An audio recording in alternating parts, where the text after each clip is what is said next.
Well, hello Canberra. My God, it's good to see you. Hello.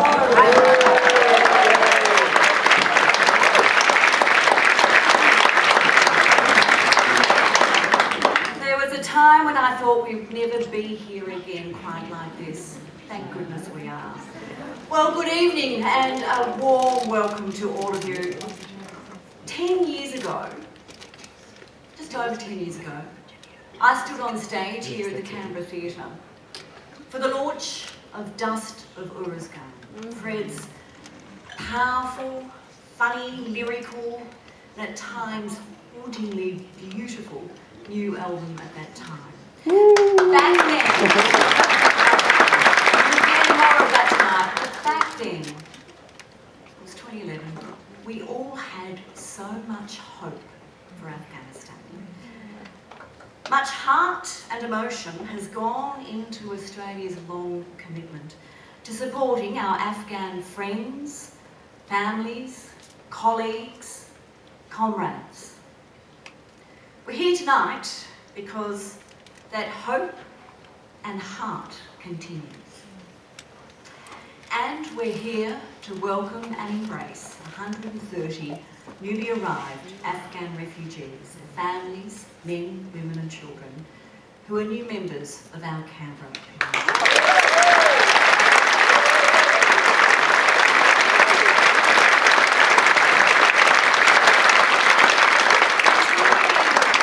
In telling me why he wanted to hold his concert tonight, among other things, Fred said in his rather laconical way, as he often does, he said, I guess it's also an opportunity to have a kind of a wake for the Australian mission in Afghanistan, a mission in which so many of you here tonight invested so much in. Well, in my family, a wake is a damn good celebration. We sing, we dance, we drink, we laugh, we cry, and most of all, we cherish being together. And that's what we're going to do tonight. I want to express a very, very warm welcome to His Excellency, Ambassador Wasi, from the Afghan Embassy, now here in exile in Canberra. Ambassador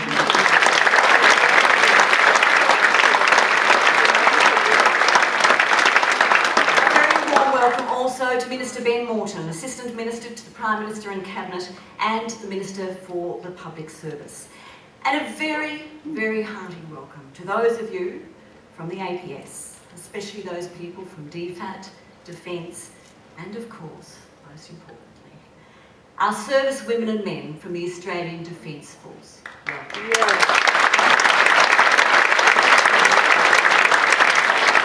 A warm welcome to also the representatives of the Rotary Club who have been instrumental in making tonight happen, and a little bit more about that later. But a particular welcome to Club President Warwick Housen and District Governor Andrea Grosvenor, and also to representatives of the Red Cross. Where would we be without the Red Cross?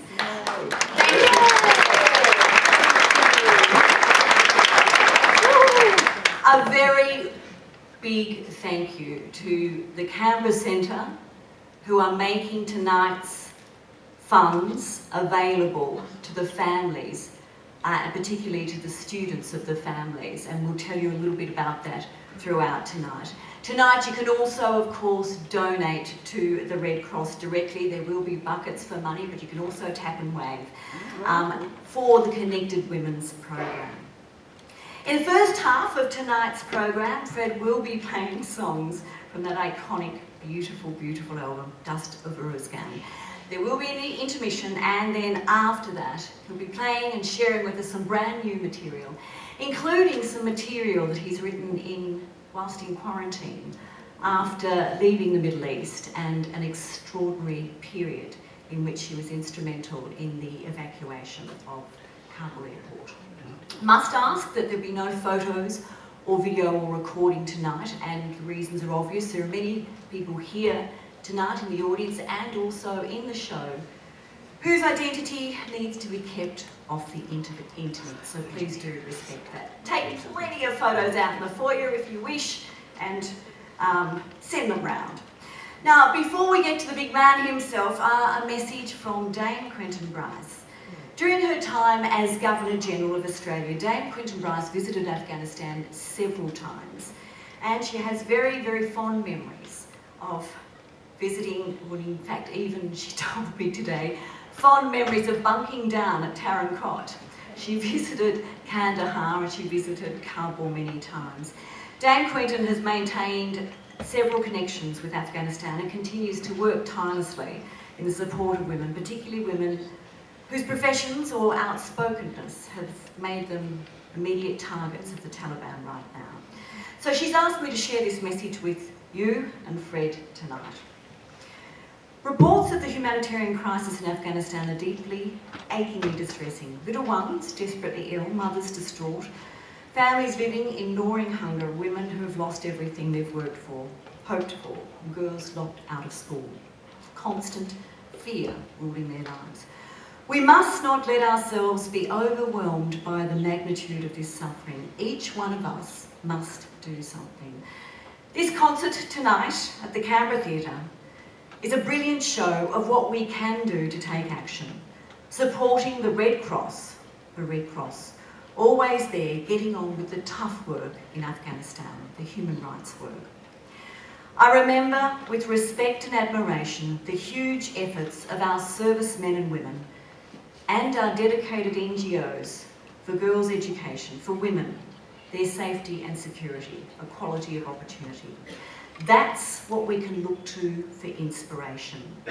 Yes, it will be a struggle to hold on to these gains, but we must, friends, take heart. Commit to help and take heart. And never, ever forget Afghanistan. Well, if Australia's greatest singer, songwriter has his way, we never will. Please welcome Fred Smith.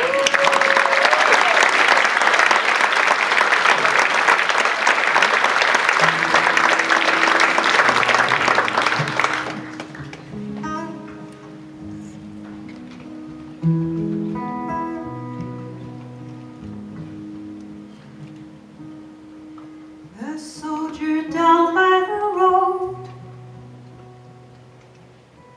that manned his checkpoint all day, out in the hot summer sun,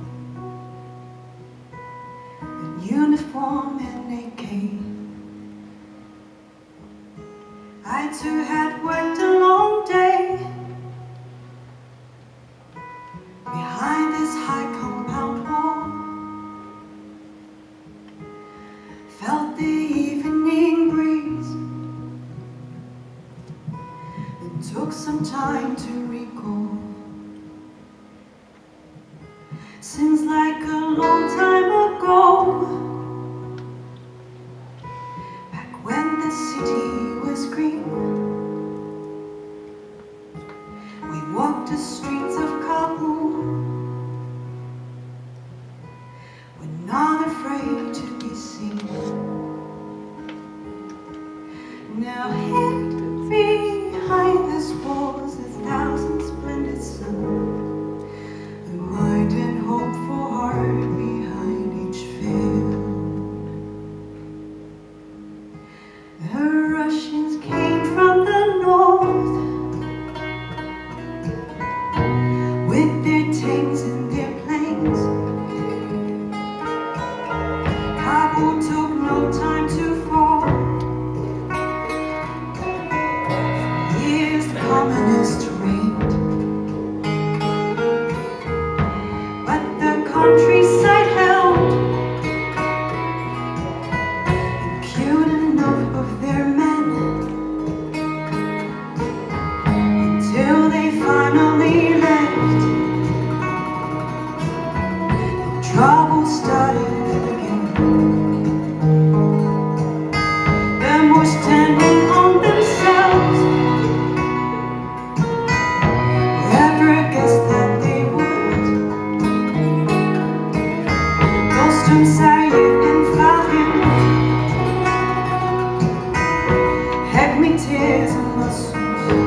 Kalishnikovs and Bluebeards.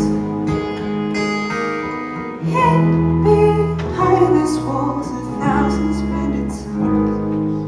The mind and hope for heart behind each face. Why did this struggle begin? When will this war ever end? A time of triumph of sin, a time of dangerous men. The soldier down by the road asked his friends for a light, smoked a quick cigarette, and wandered home for the night. Hid behind this wall's 1,000 splendid suns. The mind and hope for heart behind each face.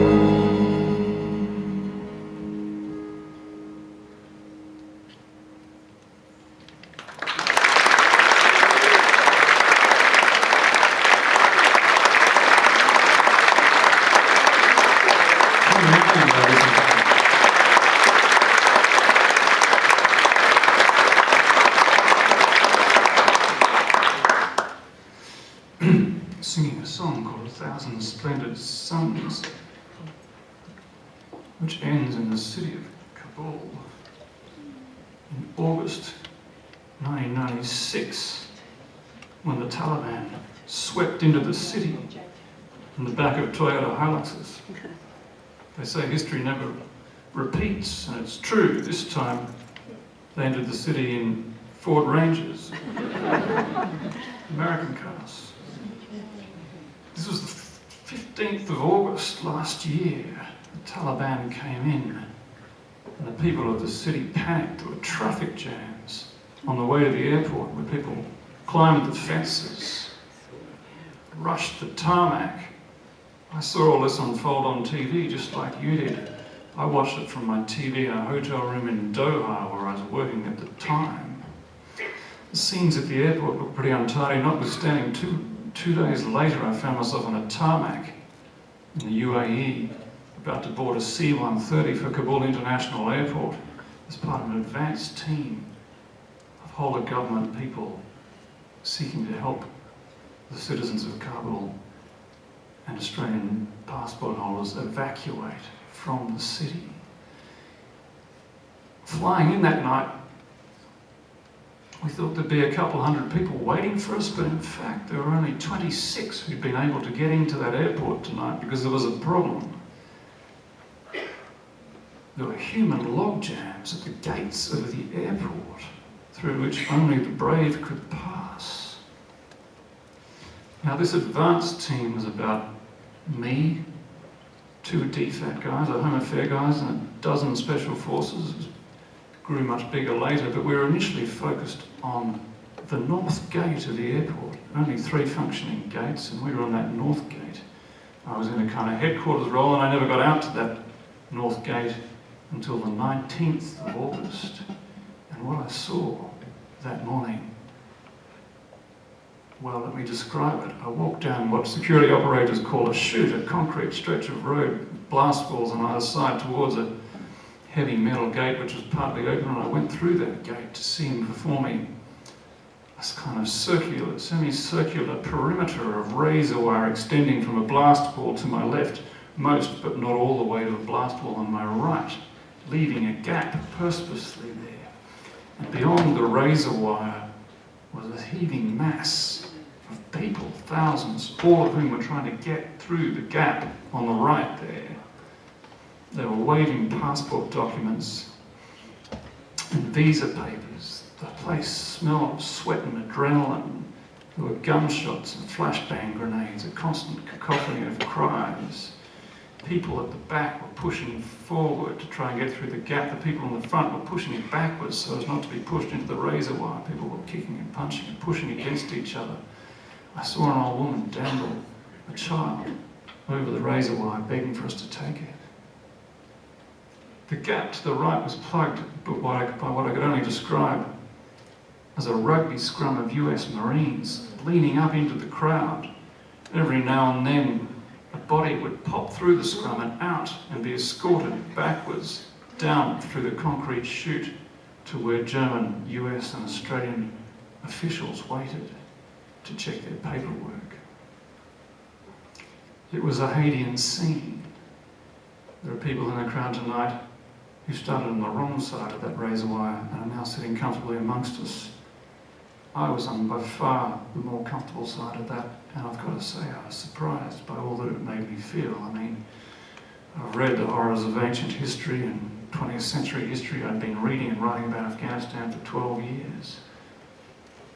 And yet I was surprised by what I felt, and if I'm honest, what I felt was anger. Now, anger is a very unattractive emotion, as our recent Dominats visitors have demonstrated so eloquently. And in the way of angry people, my mind went searching for someone to blame. And blame's not terribly constructive too, particularly in political realms. People make the decisions they make based on the instincts they've got and the influence they're receiving and the information they have, imperfect as it is. But still, I think it's important we understand what happened and why. And I think since those gates marked a kind of point of confluence between, on the one hand, Afghanistan and the remnants of the international mission, it's fair to apportion responsibility about 50-50 between the two. On the one hand, the pathologies intrinsic to Afghan body politic, corruption, unbridled competition, and then on the other hand, decisions, fundamental decisions. Let's say, at the risk of gross oversimplification, 4 key decisions in response to questions posed to the international community led by the US government. The first of which is, should the US and allies have invaded Afghanistan in response to the 9/11 attacks? Well, there were strategic and moral reasons to do so, but one sensed that at the time President Bush was driven more by a lust for vengeance than anything else. In this sense, he might have done well to heed his predecessor, Benjamin Franklin, who said, whatever begun in anger ends in shame. And when the Taliban failed to heed the warning and the request to forfeit Osama bin Laden and Al-Qaeda, President Bush announced the invasion. Began with a bombing campaign, then US forces. Australian Prime Minister Howard invoked the ANZUS alliance, and on the 22nd of October, Australian Special Forces deployed for Afghanistan, joining up with the US and British Special Forces and the Northern Alliance militia to push the Taliban out of the country. Talks were held in Bonn, Germany, which resulted in a democratic government, and things were looking good. We brought our Special Forces home in November that year, but then a second question emerged. Should the United States and allies have invaded Iraq in 2003? Now, there were reports of weapons of mass destruction, but I thought it was a dumb idea at the time, as I was involved in protests against it. I'm wearing that stupid green hat. I was trying to keep a low profile. You know, hiding behind the guitar and microphone. But did they listen to me? No, they bloody went in. And we got embroiled in Iraq, the Americans, and so took the eye off the ball in Afghanistan, where the Taliban began resurging in the south and the east. And so it was that NATO was called in to fill the gap, and different NATO countries took on different countries as part of a sensible enough international division of labour. The Brits went to Helmand, the Canadians went to Kandahar, the Germans went to Kunduz, the Kiwis went to Bamyan, and the Dutch took on a little province in the south called Uruzgan. This posed a dilemma for the Australian community. Should we send troops to Afghanistan again? Well, it was thought at the time that agreed based on 2 strategic objectives shared by both the Labor Party and the Coalition. We should do so. The question became where? And NATO said, why don't you go and help the Dutch in Uruzgan? We said, sure, sounds great, where is it? They said, oh, it's just down in the south there, just north of Kandahar, east of Helmand. Lovely spot. And so we sent in Australian Special Forces in 2005.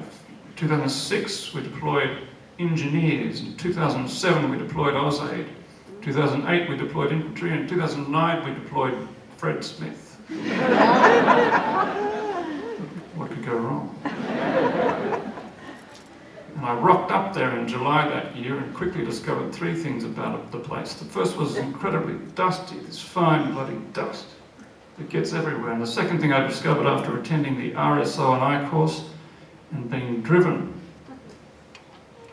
at Ali Al Salam and then going to AMAB at Al Minhad Air Base, where they had a little enclave called Camp Baird, also known as Bonnie Doon. And from Bonnie Doon I went to CAF, Kandahar Airfield, stayed overnight in Camp Baker. Following morning I flew to the MNBTK, and by the time I reached the MNBTK I quickly came to the conclusion that the ADF had turned the MEO into an ARE, an acronym-rich environment. Seriously, there were TLAs coming out of people's RSCs, you had a bunch of guys there from one RAR, working within the MRTF, the Mentoring and Reconstruction Task Force, living on FOBs, forward operating bases, COPS, combat outposts, observing SOPs, TTPs, avoiding, where possible, AP mines, anti-personnel mines, IEDs, improvised explosive devices. Then in the IED category you had PP IEDs, pressure plate initiated IEDs, VB IEDs, vehicle-borne IEDs, DB IEDs, donkey-borne IEDs. Taliban very innovative in the use of these improvised bombs, including daisy chain arrangements where one bomb might be connected to another as they discovered. On my first day in theatre, I attended a ramp ceremony, a funeral for a young soldier named Ben Renato, killed by an IED on the morning of the 19th of July. As I got working in the MRTF headquarters, I got to know a few people in the two shop, the intelligence cell.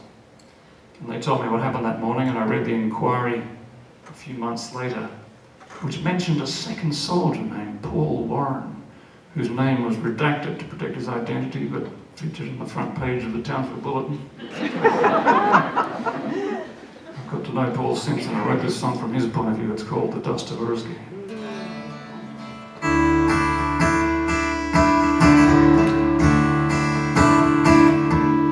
In the ring they call me Warlord. My mother calls me Paul. You can call me Private Warren when you're filing your report.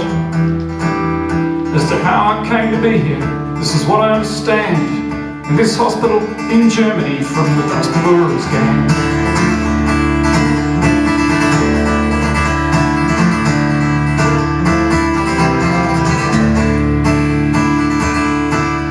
Well, I had just turned 28, just quit the abattoir, when I joined the 1st Battalion of the Big 1 RAR. And we were next up for deployment into South Afghanistan to combat the insurgents in the Dust of Urzgi. Well, it took 7 months of training just to get into the joint.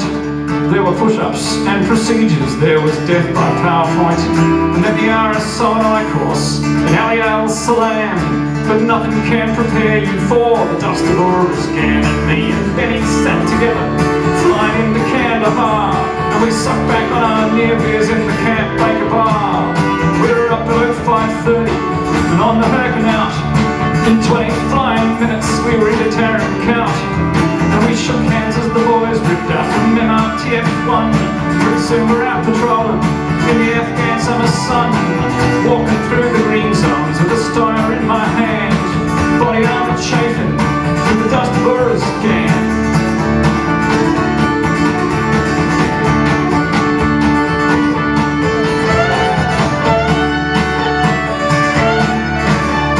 Started up near Chora, working 14 hours a day, entering a Kandak from the Afghan 4th Brigade, down to the village into eastern Doroshan, working under open skies in the Dust of Urzgi. Well, it's a long, long way from Townsville, not like any place you've seen.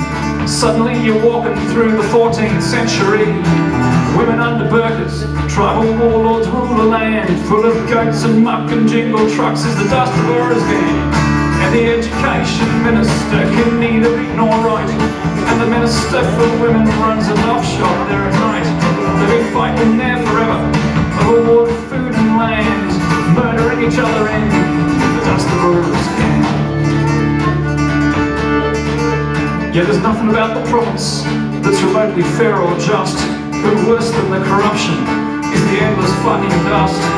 Fine as talcum powder on the ground and in the air, and it gets into your eyes and it gets into your hair, and it gets into your weapon, and it gets into your boots. And when the bureaucrats all show up there, it gets into their suits, gets into machinery and foils every plan. There's something quite symbolic about the dust laborers gang. Still the people can be gracious, and they're courteous and smart, and when the children look into your eyes, they walk into your heart. Face each day with courage, and each year without a plan, beyond scratching for survival in the dust laborers gang. But the Taliban are ruthless, they keep the people terrorised with roadside bombs and hangings and leaving letters in the night, and they have no useful vision for the children of this land, but to keep them praying on their knees in the dust laborers gang.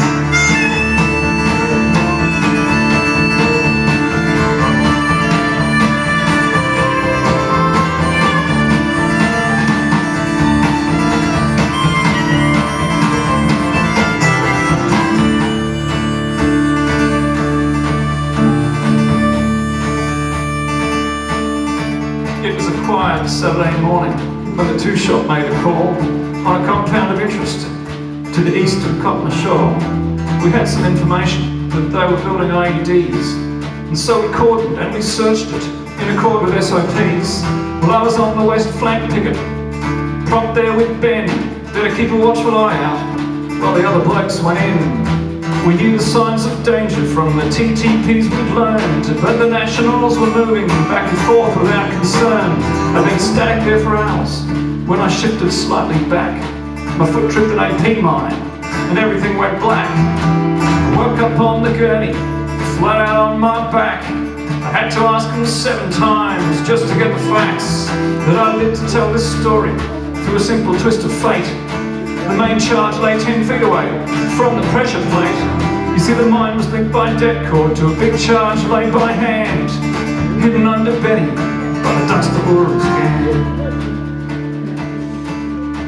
I was a Queensland champ type boxer. Now I look south of my knee, and all I see is bed sheets where my right foot used to be.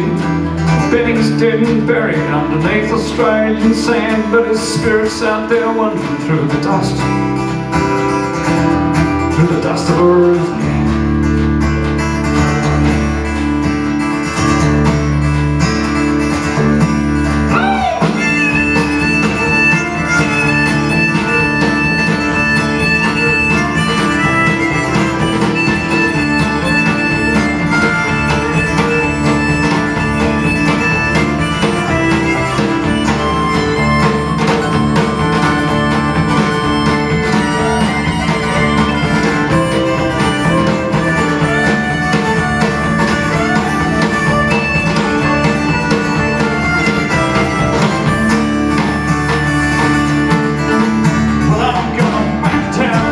The city of my birth, and some go back to Ballarat, and some go back to Perth. I've been living with my mother, who's still trying to understand while we're spending love treasure in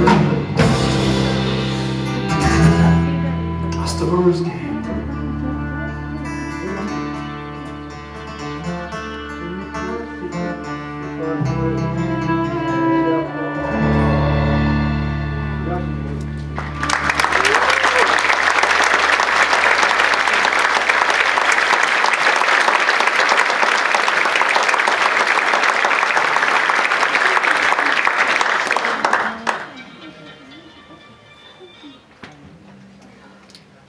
Afghan music.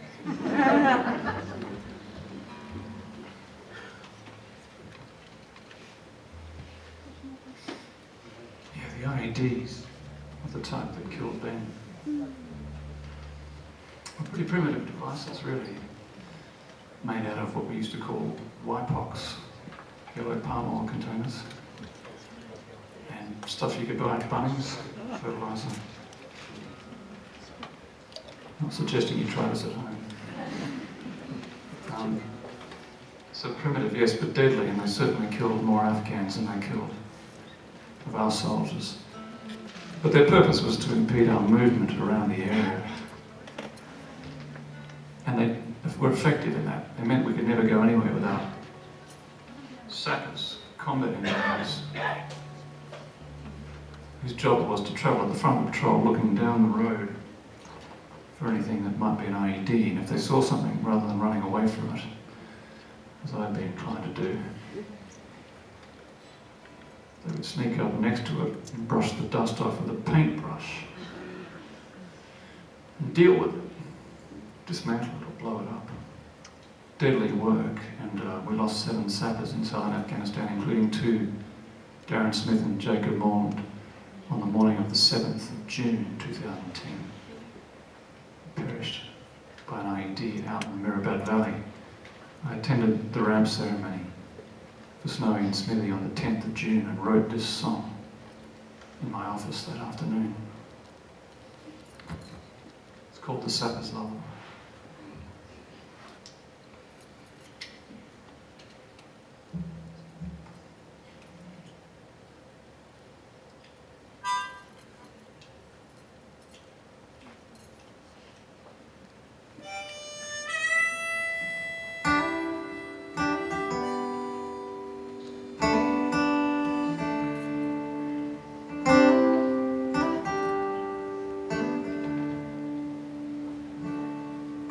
Up from the roll to and down past the gate, out to the flight line. We stood in the sun, slouch hat and gun, as 2 caskets passed us by, and followed the padre onto the Herc and out into the pale summer sky.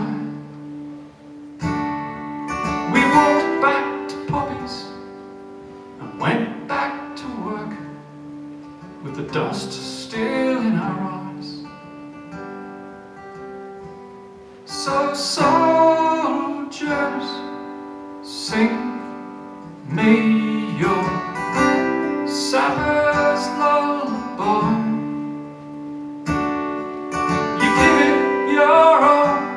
Knowing if you should fall, that all good things must die. These young engineers, whose job is to clear the road so we may pass, they're always out front, and when they bear the brunt, man, it happens fast.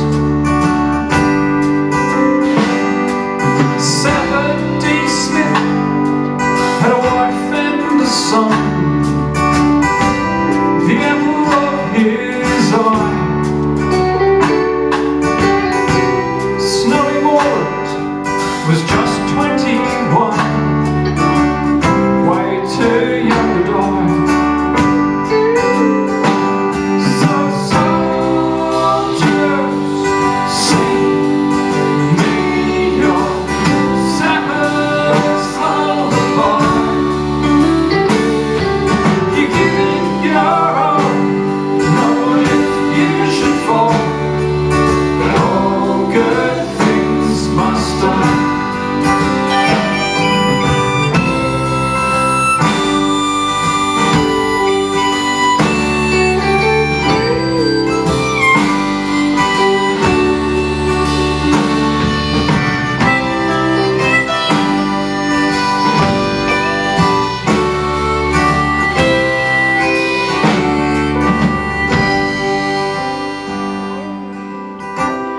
Go call your mother, call your old man on that welfare line, and tell him you love him while you still can, 'cause all good things must die. Soldiers, sing me your sapper's lullaby. You give it your all, knowing if you should fall, that all good things must die. All good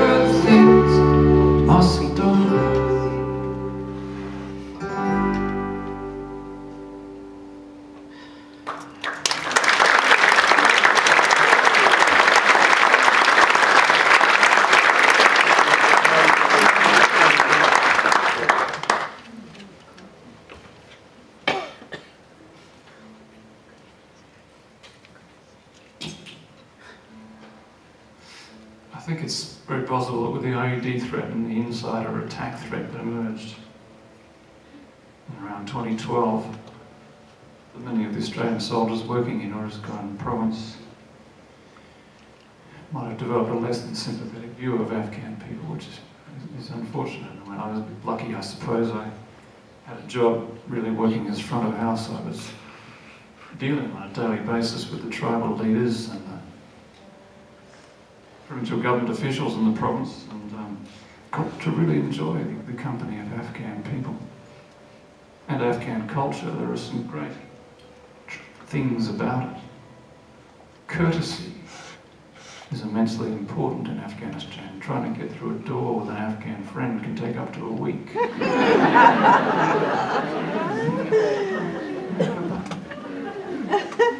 If you're visiting an Afghan friend, don't eat before you go. Hospitality is immensely important in Afghanistan. A ready and dark sense of humour. There's a strong tradition of salacious poetry in Afghanistan and dirty jokes, which I will not be sharing tonight, Your Excellency. It's okay. But I also came to understand that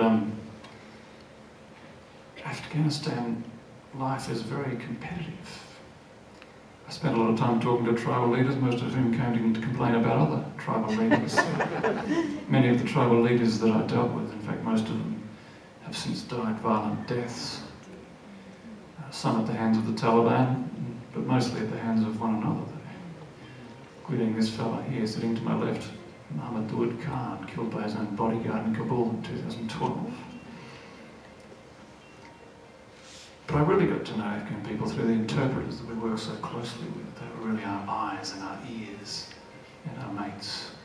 And I really came to respect the tenacity of Afghan people, their resilience.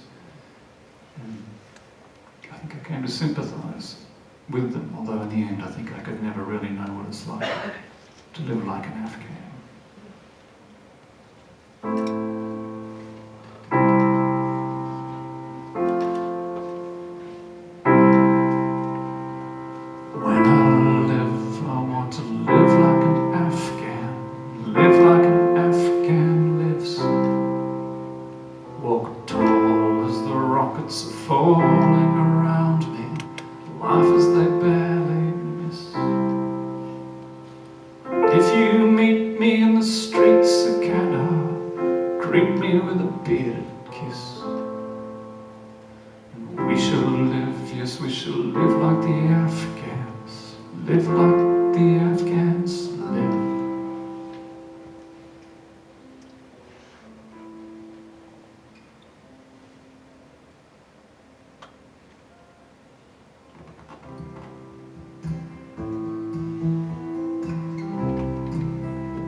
I want to dance like an Afghan, dance like the Afghans dance.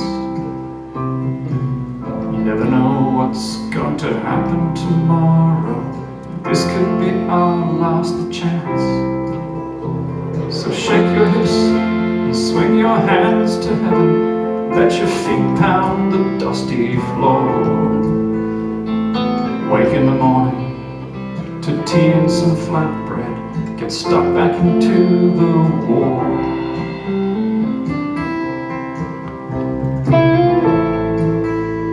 But when I love, I want love like an Afghan, love like the Afghans do. Everyone needs someone to love, and today I'm in love with you. Meet the boys on a Thursday evening, but a man needs a wife or two. We shall love, yes we shall love like the Afghans, love like the Afghans do. And when I fight, I want to fight like an Afghan, fight like the Afghans fight. I'll kiss your cheek if we should meet in the market, out in the broad daylight. Under cover of darkness, with a courteous flick of the wrist. because manners matter. When you fight like an Afghan, fight like an Afghan lives.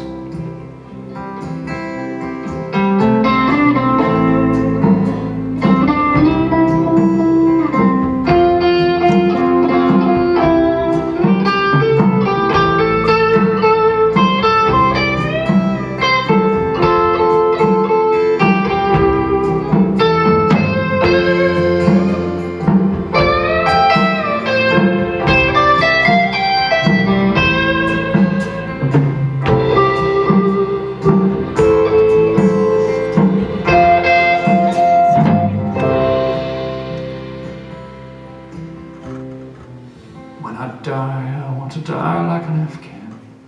Die like an Afghan dies.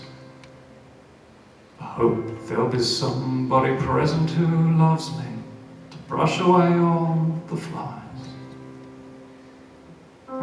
In the end, you might go with a whisper or a bang like our dear Masood.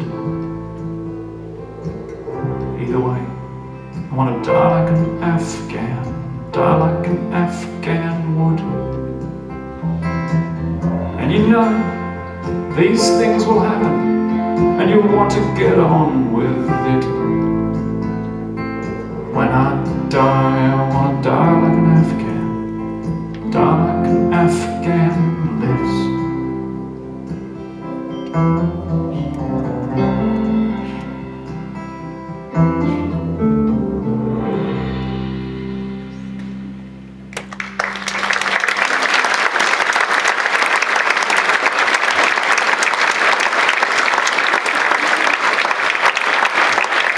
On guitar.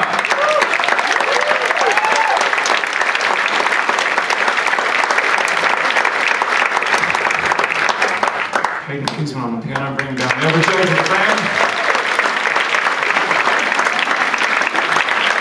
Matt Nightingale on bass. Fresh on the drums.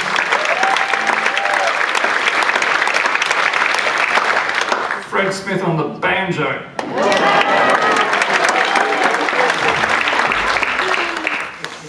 Anyway, it's funny that my time in Afghanistan actually finished at Kabul International Airport. I used to kick around there a bit in 2010. There's a photograph of me in my combat diplomat uniform, standing in front of the 50 flags of ISAF. And this was the thing, it wasn't just about the US alliance for us, you know.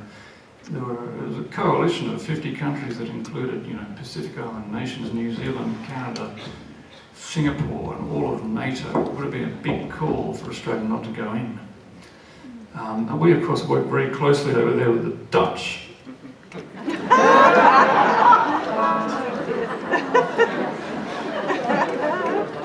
And generally speaking, our soldiers got on pretty well with the Dutch, but there were a couple of cultural issues. One was a fierce proclivity of the Dutchmen for wearing lycra. You couldn't stop them, it was unacceptable. The second was a Dutch cultural practice known as swaffling. Now, I'd never heard of swaffling before I showed up in Uruzgan province.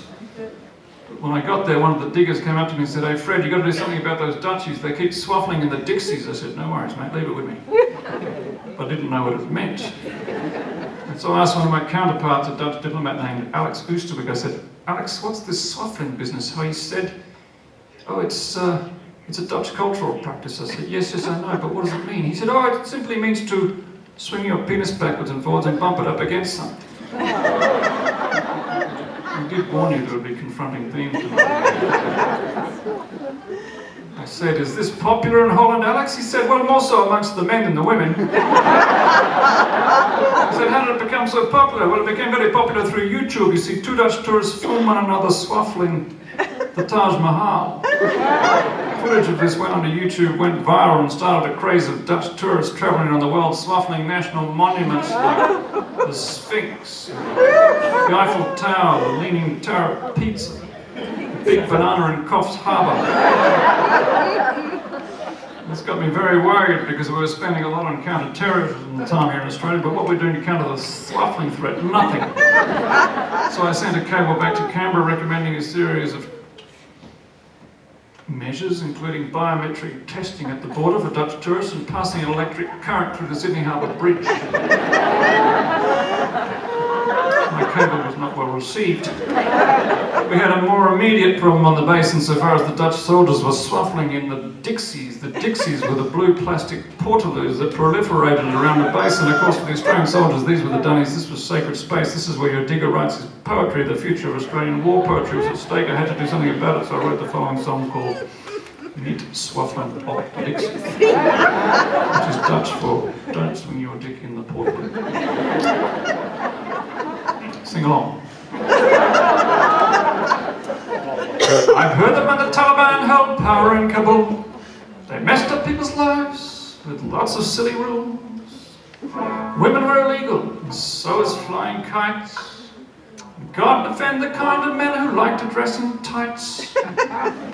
I wouldn't want to be like the Taliban and tell you what to do. I'm fighting here for freedom after all, just like you. I respect your lowlands culture and I love you very much. But there is one important thing I say to all you Dutch. Nip, swapping up the Dixie. It's against the law. Sing along now, nip, swapping up the Dixie. We're trying to fight a war. Yeah, if you're swapping in that Dixie like a Dixie swapping man, how the hell are we supposed to defeat the Taliban? So nip, swapping up the Dixie. Nip, nip, nip, nip, swapping up the Dixie. There isn't enough room. If I find you swapping in that Dixie, I'll tell Brigadier Van Hoom, and he'll have you court-martialed and sent back to the Hague, where they'll put your dick on a table and go whack it with a spade. So nip, swapping up the Dixie. Nip, nip, nip, nip, swapping up the Dixie. It really isn't fair. There are people who need to use those Dixies, and you can swaffle anywhere. You can swaffle in Paris, you can swaffle in Rome, you can swaffle in the Taj Mahal, or wait till you get home. You can swaffle in the shower block with shampoo or soap. You can swaffle with the RSM or with the fucking Pope. But nip, swapping up the Dixie. Nip, nip, nip, nip, swapping up the Dixie. Did you hear me? Or are you deaf? If I find you've been swapping in that Dixie, I will call it the SF, it's the Special Forces, Task Force 55. The boys from 66 go swapping at night, with black paint on their dicks, and they will find you swapping in that Dixie, my friend. They'll hang up the Dixie door, in which case I would recommend that you lean and bend over, place your chest upon your thigh, stick your head between your knees and kiss your ass goodbye. So nip, swapping up the Dixie. Nip, nip, nip, nip, swapping up the Dixie. It really is quite gross. Once a week they clean those Dixies with a great big vacuum hose. Should I like this one? And if you're swaffling in that Dixie on a lazy Saturday, you may find yourself fellatioed in the most peculiar way. It will grab you, it'll suck until there is nothing left. What's the BDA, that's the Battle Damage Assessment, gonna say about your cause of death? That you died swapping in the Dixie. Nip, nip, nip. Sing along now. Nip, nip, nip, nip, nip, nip, nip, nip, nip, nip, nip, nip, nip. All together now. Nip, nip, nip, nip, nip, nip, nip, nip, nip, nip, nip, nip, nip, nip. Swapping up the Dixie. Nip, nip, nip. This song, Nip, Swapping Up Dixie, has proved very popular with school children in the United States. If you'd like to get a copy for your kids, they're on sale for $25 in the foyer. 2 for $40 if you've got a couple of kids. If you're looking for something a little more cerebral for your father, perhaps you could get my book, The Dostoevsky, on sale for $33, or you could get the Dostoevsky combination pack for $50 and make your dad really happy.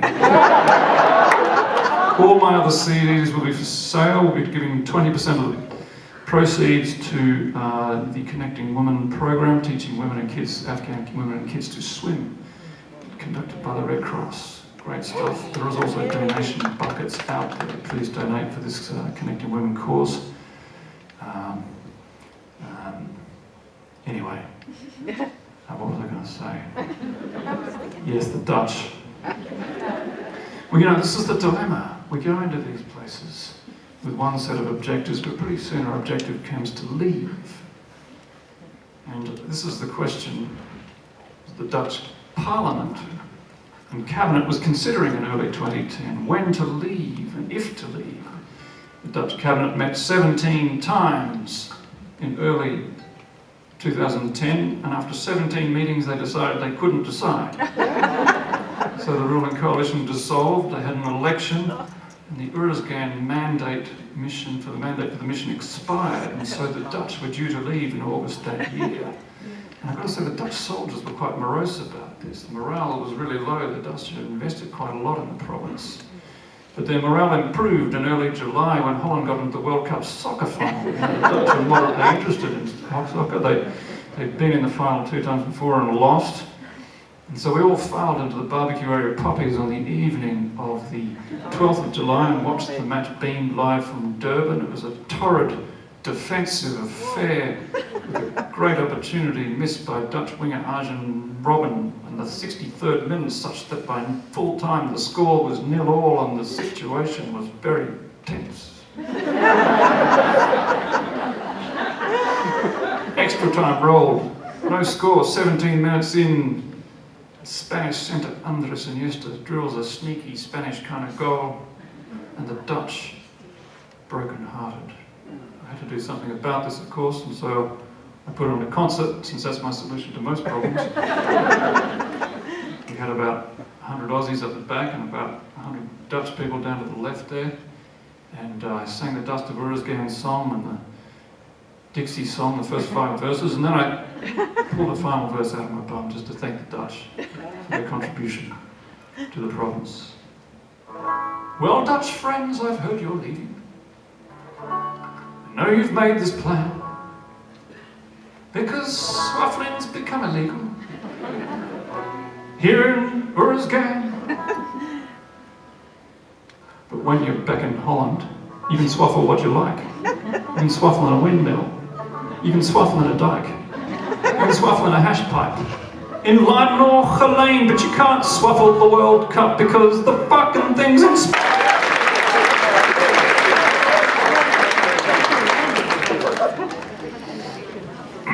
I'll try the banjo one more time. Let's see.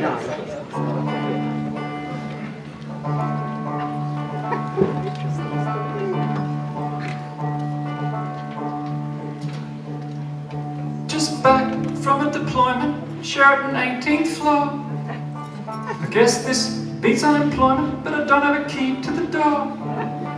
Dressed up in my leather pajamas, they're taking my belt and shoes. Keep me from doing self-harm, yeah, the roots towards all my screws. I got 14 days to lose these COVID-19.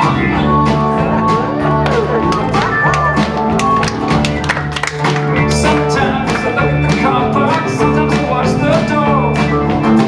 Sometimes I look out at the carpet, sometimes I watch the floor. Listening to the rustle of plastic, the lady can bring my food. Ain't saying that the food is fantastic, but it's good to have something to do. I'm so bored that I can chew through these COVID-19 blues.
yes, well, that was a composition of mine called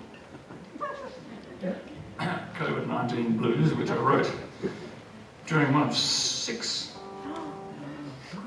2-week isolation periods I endured between April 2020 and September 2021. What was I doing? Well, I was doing FIFO work, fly in, fly out work,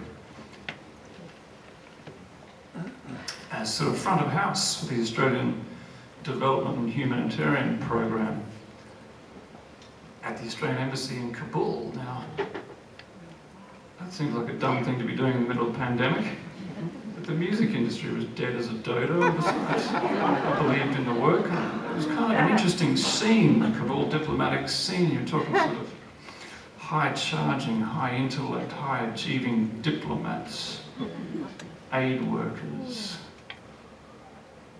UN officials, military types, all trying to solve unsolvable problems using PowerPoint. What could go wrong? And more recently, of course, Microsoft Teams. I did a lot of that. But yes, an interesting scene, the Kabul diplomatic scene. It was a scene I wrote about in 2010. It was a very social scene back then. There was a US embassy had a bar called the Duck and Cover. Kind of a war joke, you know. But I never lived that scene until 10 years later, ironically, when I was working up in Kabul in the last year of the war. Ghani had decided he didn't love us anymore. The town was full of checkpoints and security companies, and everyone with money had an exit strategy. She came in December to work for state. She was on a second posting across from Kuwait. I met her at a briefing down at ISAF HQ. Some colonel was pretending that he knew what to do. There's nothing quite as sexy as a woman in a war. A delicate reminder of what we're all fighting for. She said the word kinetic like she'd seen it for real. She was a daddy's daughter with a daddy's ideals, but she'd say, Pay no heed what people say. Notice only what they do.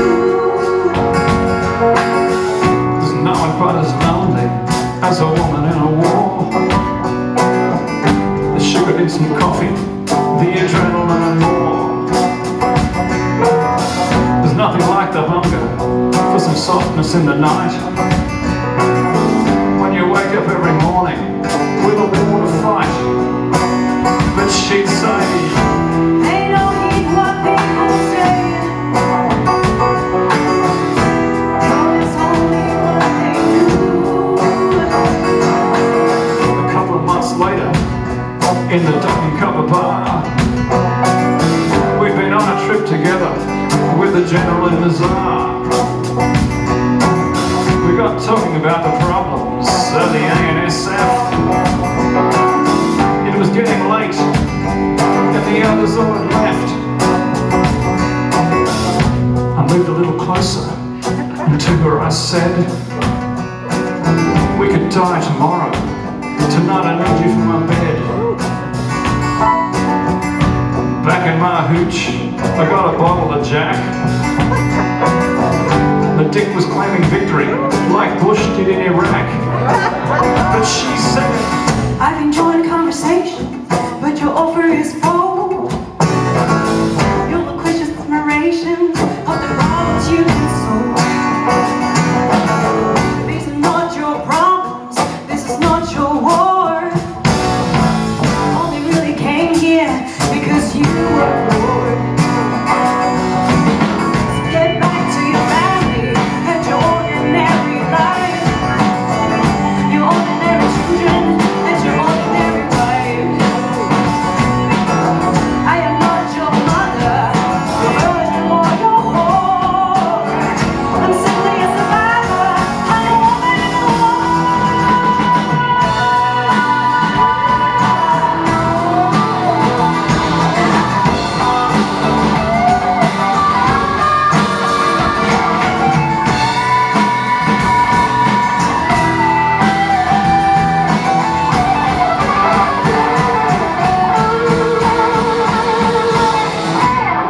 up in Kabul in the last year of the war.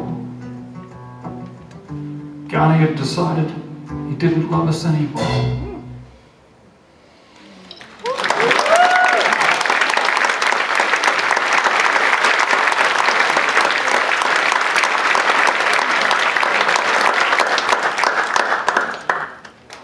Interesting song, that one.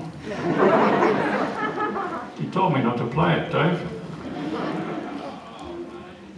I was explaining to my wife it's a song based on a literary device known as the dubious narrative.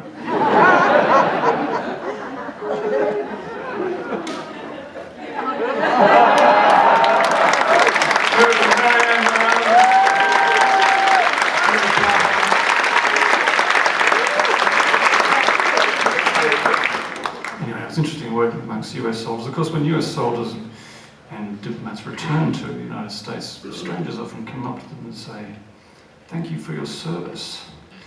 I've always been, I appreciate the sentiment, but I've always been a little bit sceptical, because those of us who take these deployments do it with a sort of mixed motives on a spectrum between service and selfish, advancement in our careers, allowances, adventure, or simply as a strategy to dodge the grind of daily school pickups and drop-offs. But I've often found that, amongst all of those who deploy, they end up very much caring for the job and caring about the Afghan people, and end up committing and really being quite passionate about the work, and some end up paying fairly high prices for what they do, either through overwork and stress, or being in the wrong place at the wrong time, and they return home in bad shape. All of which is to say that for the partners and spouses of people who deploy to Afghanistan, the whole deal is a shit sandwich. There's a combination of solo parenting with worrying about something you have no control over, and you don't know who you're going to get back. So why don't we have a big round of applause for all the partners of deployed.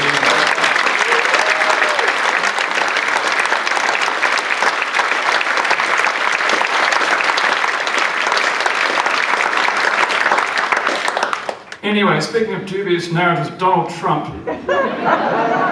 in 2018 commissioned a contractor diplomat named Zalmay Khalilzad to initiate peace talks with the Taliban in Doha. The talks he initiated excluded the Afghan government, which for some reason the Afghan government didn't feel good about, and resulted in a peace agreement that the Afghan government didn't feel good about either, maybe because the US government had promised on behalf of the Afghan government that the Afghan government would release 5,000 Taliban prisoners, or maybe because the US government promised to leave Afghanistan, in return for which the Taliban made some vague mention of engaging in peace talks with the Afghan government, the existence of which they did not recognise. In any case, the deal was described by Emeritus Professor Bill Maley as the most maladroit piece of diplomacy since Munich. That was a little unkind, Bill. Anyway, be that as it may, diplomats were not all at that high level. Diplomats like me and my development colleagues, we were working on a project supporting the Afghan state, and that's a project, a workflow that stems from a third fundamental decision we made, which was, having forced regime change in 2001, should the international community have cut and run or set about trying to build an Afghan state? Well, on the one hand, building a democratic Afghan state was always going to be difficult, given the diverse and rancorous ethnic dynamics of Afghanistan, given the absence of institutions of a state, given the absence of a tax base for a state. On the other hand, as Colin Powell said at the time, you break it, you own it. Having driven the Taliban out and created a vacuum, it would have been irresponsible and counter-strategic to have just walked away and left it. And so we set about building a state, and the state we built and helped build provided democratic opportunities and representation for women. supported an education system which increased the number of kids in school from 1 million to 9.7 million, including 3 million girls who never were educated under the Taliban. A health system that increased life expectancy from 44 to 64 in the Afghan National Army and security forces numbering 300,000. And on this foundation, a vibrant civil society developed. Women's activists, peace activists, journalists, Red Cross workers, academics, health workers, artists like this rooster, or this young lady, and of course, public servants who managed to look bored and boring wherever they go. Special brown cardigans there.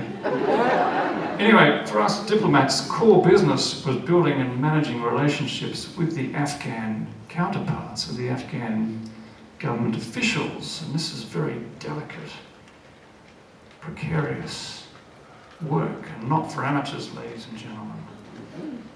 But let me give you a couple of tips. The golden rules of diplomacy are: firstly, don't be a dickhead.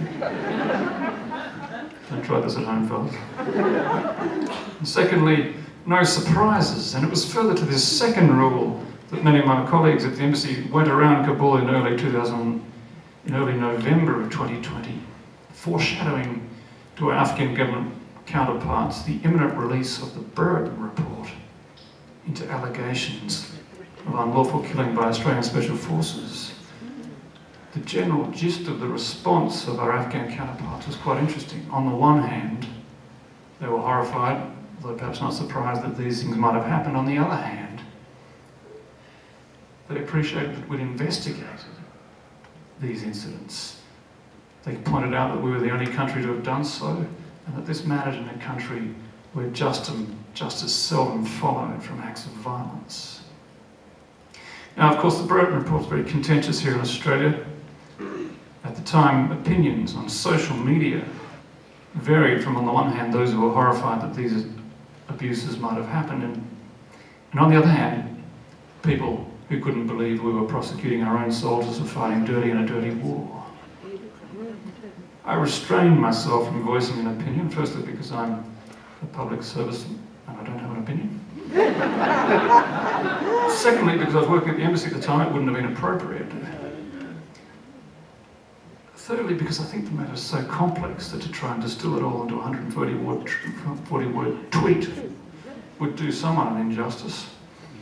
But also, finally, I had the opportunity to get stuff off my chest when Major General Paul Burton came to see me in 2017. He emailed me, said he'd read my book. I was able to talk. He came into my house, sat in the IKEA chair in my corner of my study one day, and we spoke. And I told him what I knew, which I'm embarrassed to say wasn't much. And that was Burton's MO. He came and found people where they lived and spoke to them. Similarly, about a year later, he walked into a room in Ward 17 at the Heidelberg Repatriation Hospital and spoke to a former SAS medic called Darryl Miller. And I would imagine that the conversation went something like this.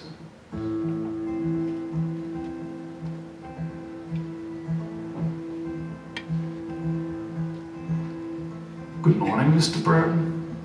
Come in and sit down. Word of your inquiry has begun to get around. There's some awkward speculation about what happened on the ground. This I know.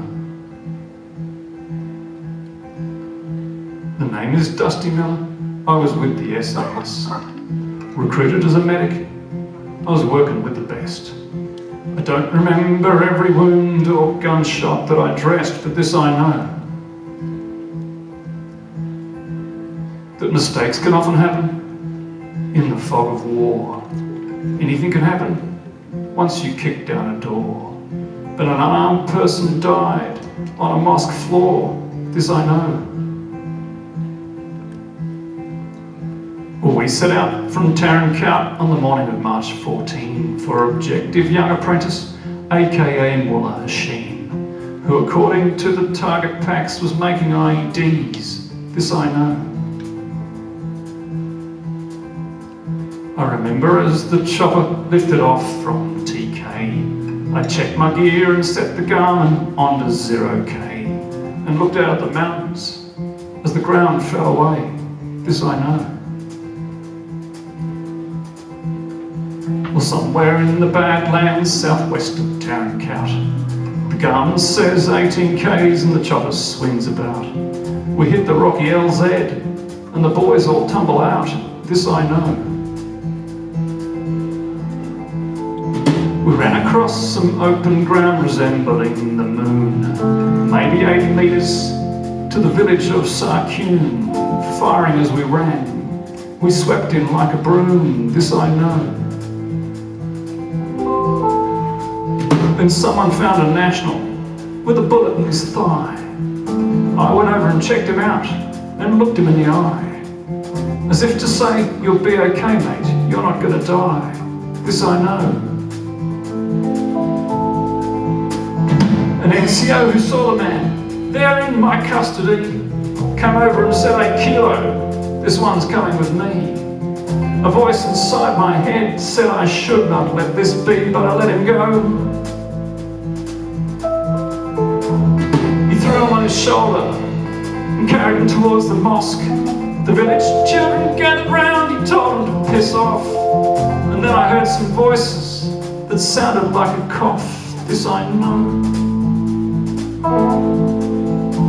Well, we got back on the chopper. Paul, you know the rest. His children found him lying there, face down in his vest, with a bag over his head and boot marks on his chest. This I know. I recall that afternoon when we landed in TK. I remember thinking to myself that that was not okay. And when I went and saw the RMO, I knew that he would say, let it go. Let it go, let it go, let it go, let it go, let it go. Let it go, 'cause I know, 'cause I know, 'cause I know, 'cause I know. Well, subsequent inquiries by the AIHRC said he was civilian. It had seemed that way to me. Either way, the thing is, he was in my custody and I let him go. The AFTIS boys looked into it, but were led around by the nose. The NCO called me up and said, don't tell him what you know. And the lawyers told the governor that the case was closed, this I know. Well, I guess by the summer's end, I'd done 100 ops. It was always high tempo. It just never seemed to stop, with a constant flow of target packs from the two shop. This I know. Then I went back to Swanbourne and kept my head down low, and eventually moved to Melbourne after a year or so. But I kept on thinking about a man that I didn't know, that I didn't know. And they pinned me with a medal in September of 18, knowing what was going on behind the scenes, that I'd already checked myself in here towards 17. Now you know. Yes, I'm the one, put me here, put me in this place. You can see I've done some damage by the bruises on my face. Paul, you know what it's like, this self-imposed disgrace, this I know.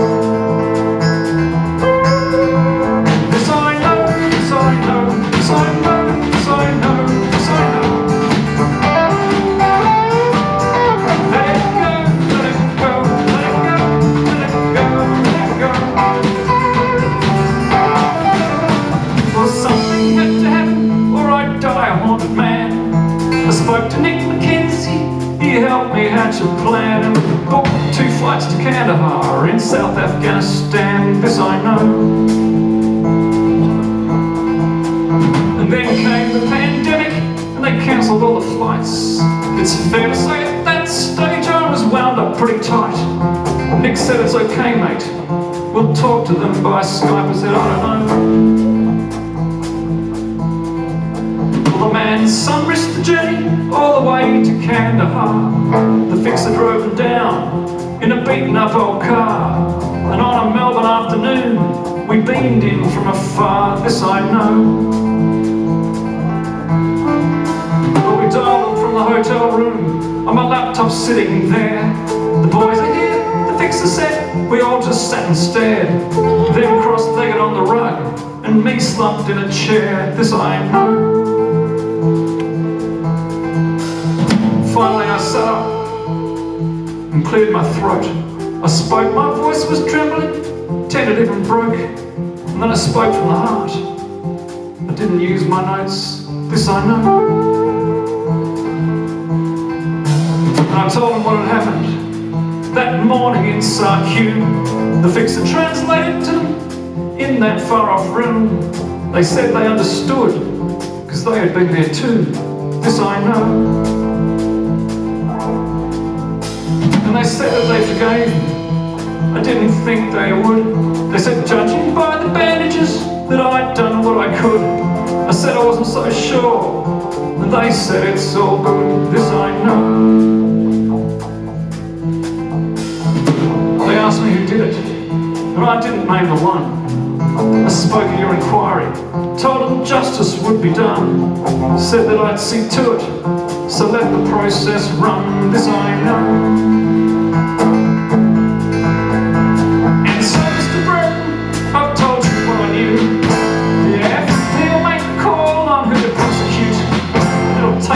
A decade to sort what's false from true, this I know. We looked at them with reverence, we looked at them with awe. Battle-hardened warriors from Bush's endless wars. I suppose they've got some thinking they were above the law, I don't know. Some will piss on your inquiry, Paul, and say let sleeping dogs lie.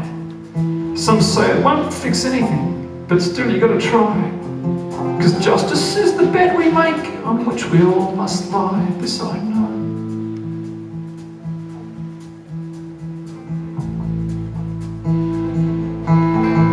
This I know, this I know, this I know, this I know, this I know. Let it go, let it go, let it go, let it go, let it go.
It's a song I finished in the winter, the Kabul winter of 2020-21. It was a fairly mild winter, but torrid one, psychologically, emotionally, for people on the ground in Kabul and people in the embassy scene. Trump's peace deal had undermined confidence in the Afghan government, and further to that agreement, the US government had prevailed upon the Afghan government to release 5,000 prisoners, most of whom went directly back to the battlefield in the provinces or got active in the city of Kabul. They were so happy with the peace deal they got from Trump that they stopped killing us foreigners, and they realised that mass casualty bombings were a bad look, and so they shifted instead from indiscriminate killing to discriminate killing. They ended up with a campaign of targeted assassinations. They would basically research potential targets by leaning on, talking to neighbours and shopkeepers, figure out who they worked for, figure out when they went to work, follow them as they left for work one morning, put a sticky bomb, they had their new sticky bombs in the car, or just run up alongside on a motorcycle and shoot the car up.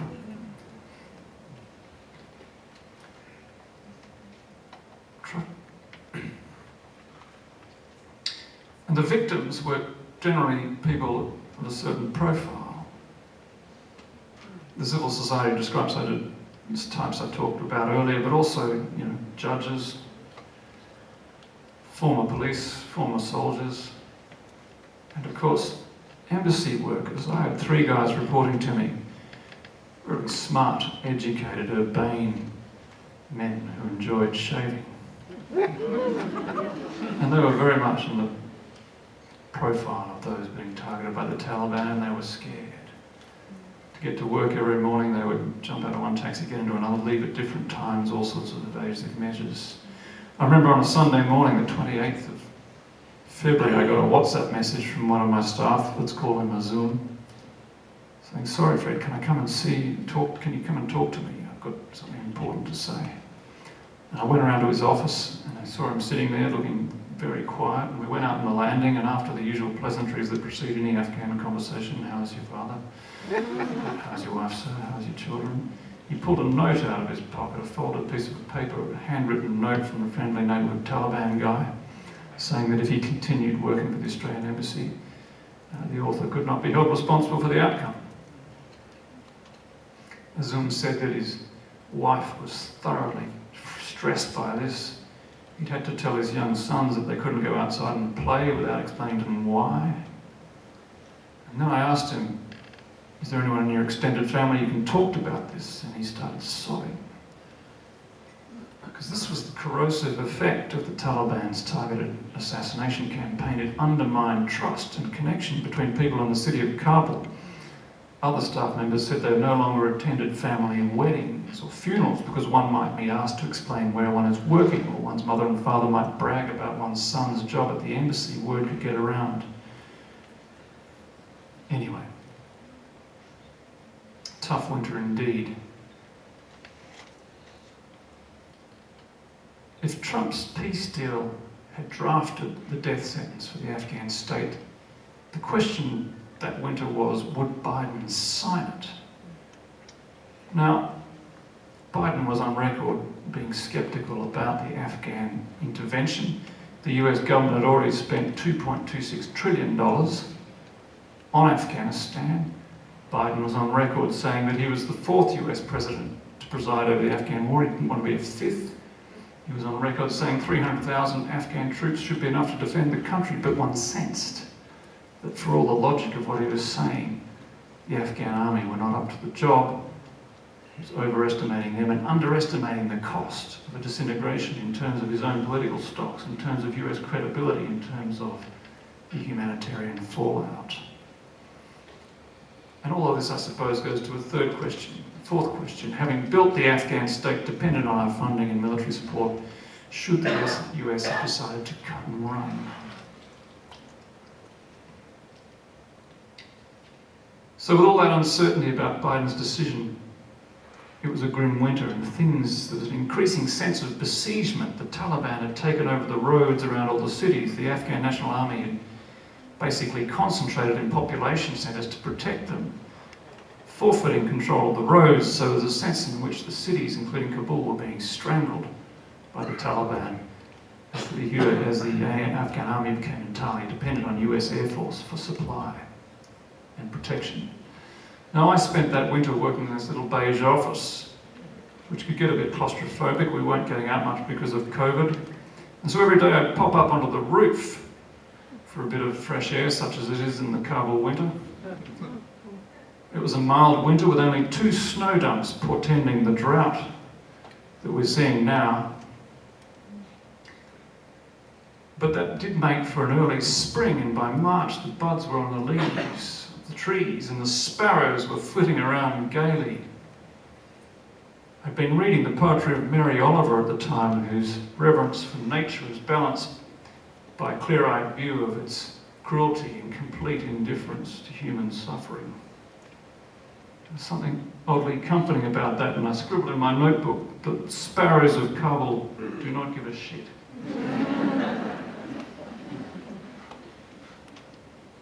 I was meaning to write it into a poem, but I never got around to writing that poem until September when I was in hotel quarantine. I'll read it to you now. We didn't advertise that I'd be doing poetry reading, because if I'd We advertised it, we would have had to book the Bruce Stadium. You know how popular poetry reading is in Australia.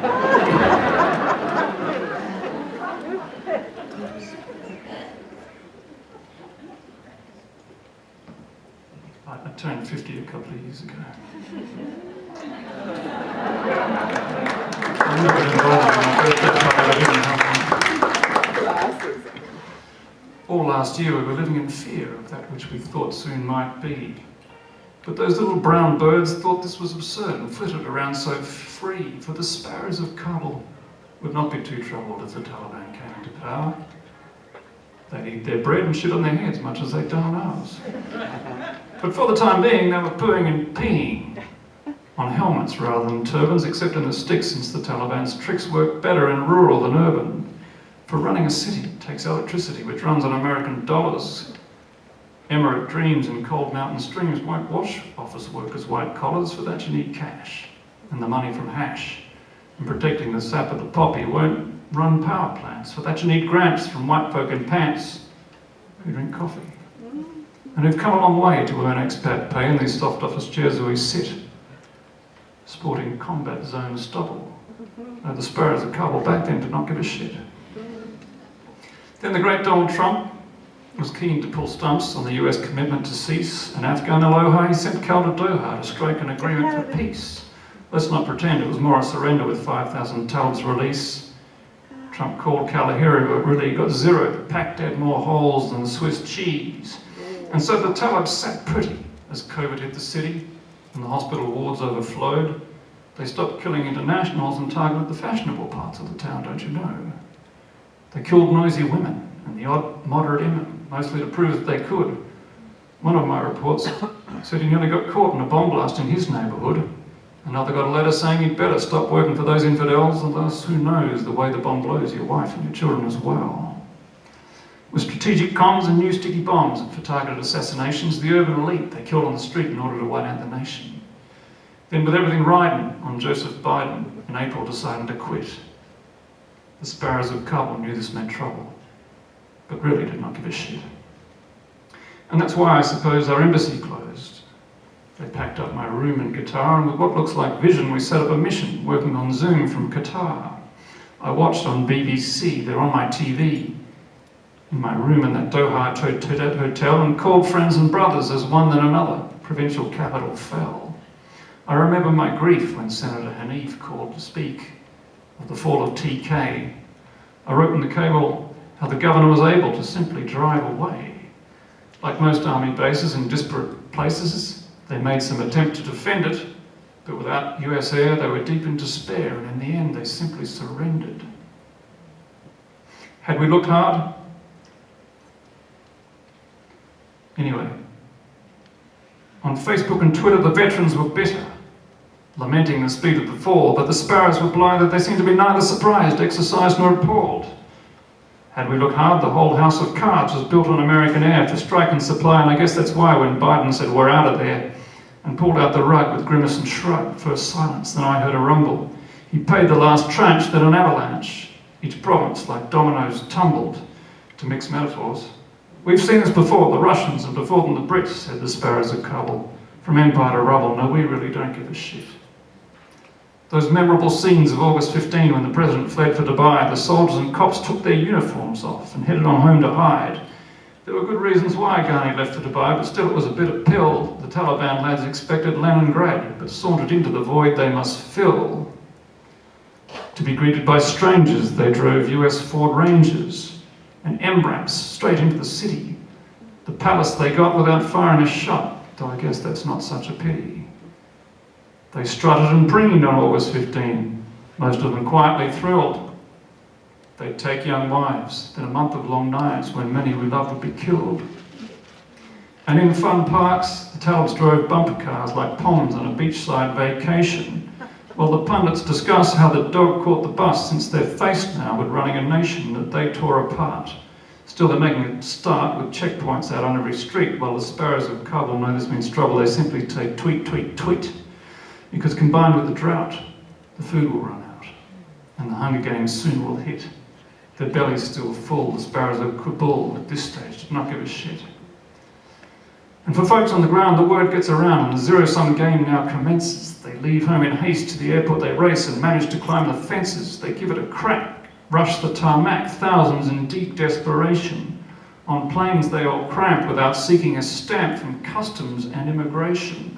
Some cling to the tyres as the planes rise higher, then plummet on down the city. Back home you and me watched on TV in horror and anger and pity. And then the Marines came down the scenes and laid down some threatening fire and then went about clearing them out beyond the gates of HKI. So they gathered with mates to push back through those gates and get back into HKI. With children and wives, they risked their lives through sewerage and razor wire. So keen to get through and start life anew as Aussie, Yankee or Brit, while the sparrows of Kabul stay still on the double. It seemed they did not give a shit. Now I'm hearing gunfire from the north gate of Cairo, and my nerves, it's taking its toll. It's a constant exchange like a two-way range, but its purpose is crowd control. The US Marines are working in teams to manage the menacing masses with rifles and spades and flashbang grenades and occasionally capsicum gases. Non-lethal means, but a messier scene I've not seen in my days of living. Mistakes will be made, prices paid, and that's life. May they soon be forgiven. A few more get through this with cuts and bruises as between the Marines one more squeezes. Through cams and big boots, and then out through the chute where some, but not all, will get visas. Things kept getting worse till August 21st. That was the pivotal date. The north gate stopped, and so we shifted off down south to the Abbey Gate.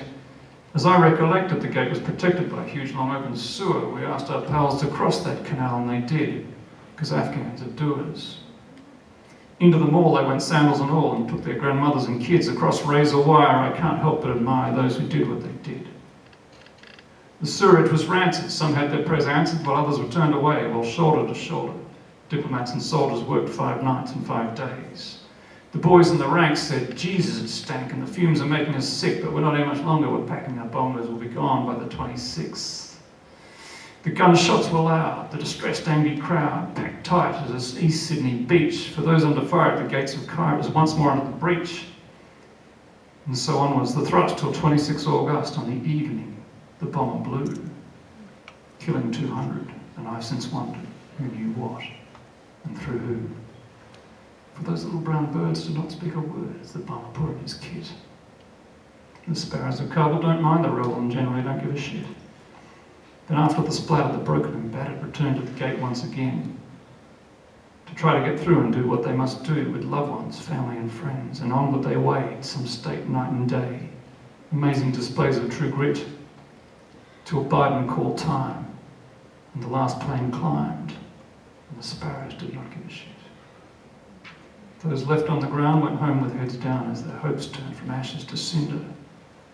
It's worse than they feared. They're growing long beards and rugging up for a long winter. Back at Camp Baird, the shrinks asked how we fared as we dropped at the Q store our kits, and our bellies now full 3 hours from Kabul where the sparrows still don't give a shit. Then for us, what came next was WhatsApps and texts from those left behind in their rallies. Apart from that silence and the low-level violence and the famine we see on our tellies. A few sleepless nights full of dreams of the sights and sounds and the smell and the stress. Phone numbers and names, frustration and shame, and feelings of helplessness. And so our war ends, home to family and friends, school pickups and lunchbox lids will drive around town, try to calm down and connect with our partners and kids over dinners we're eating here in central heating, in the comfortable homes where we sit and keep out of trouble since the sparrows of Kabul either way do not get a shit.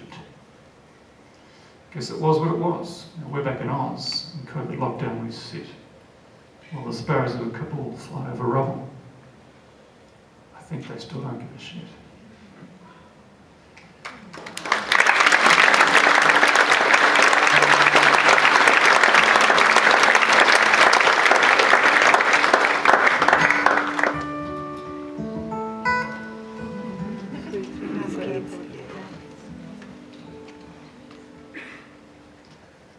Sweet daughter, now that I'm home,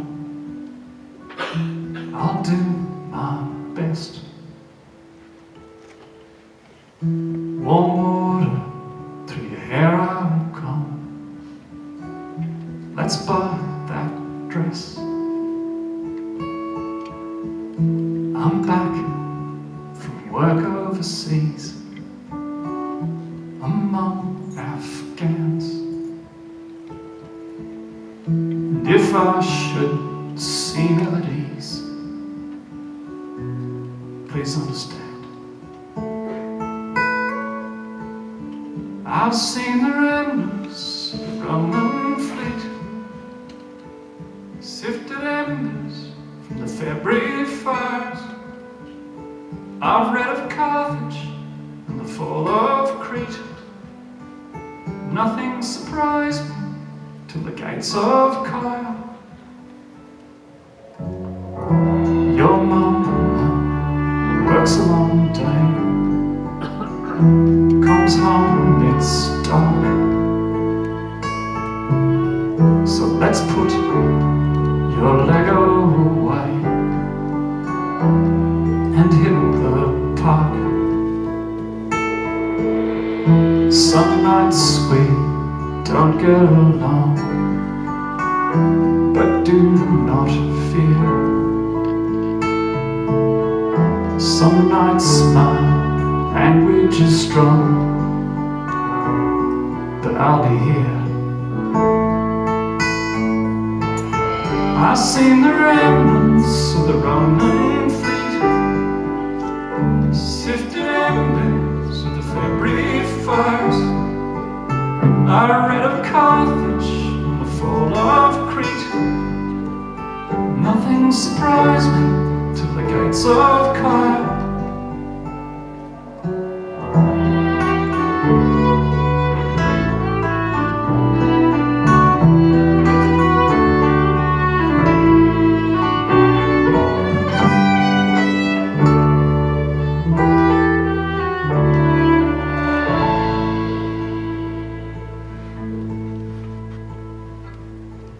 Some nights I'm still getting calls saying, get me out of here. This happens when cities fall and men trade in fear. I've seen children your age, my love, pushed through the mire. I've seen infants dangled above the razor wire. Some pushed and made their way through. This eased my mind. Some friends and people we knew still left behind. I'm grateful for a warm home. In here we're blessed, where I can sink like a stone in my helplessness. I see the remnants of the Roman fleet, sifted embers of the February fires. I've read of Carthage and the fall of Crete. Nothing surprised me till the gates of Cairo.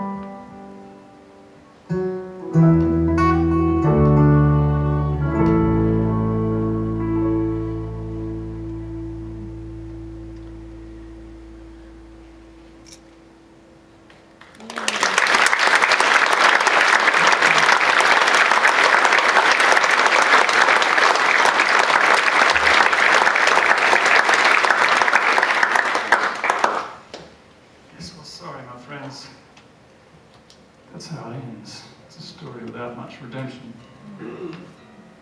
Though it can be hard to see things as they are, none of us get an exemption. We got many out who we care about. Let's welcome them here to our nation, where they'll sing Dari's song without integranol, and struggle with integration, but take it as gospel that children will prosper as doctors and engineers.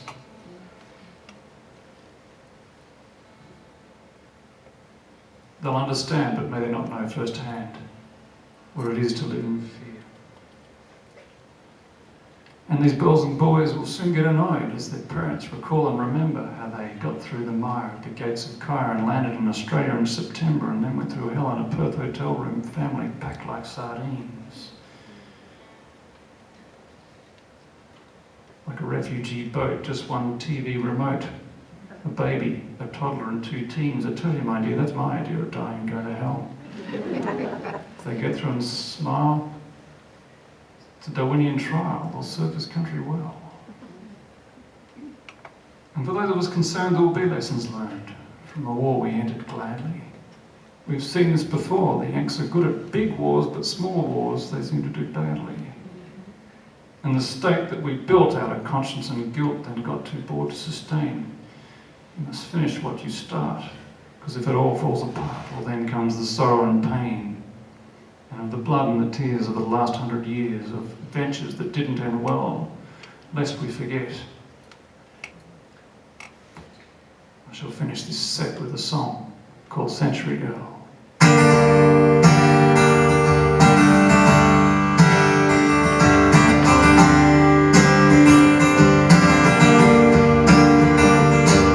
Well, I'm gonna have to introduce myself. I got no record company, produce myself.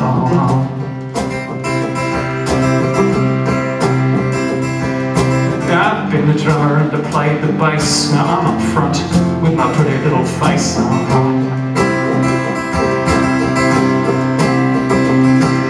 I kept it together through the lean years. I sang stormy weather through the mean years.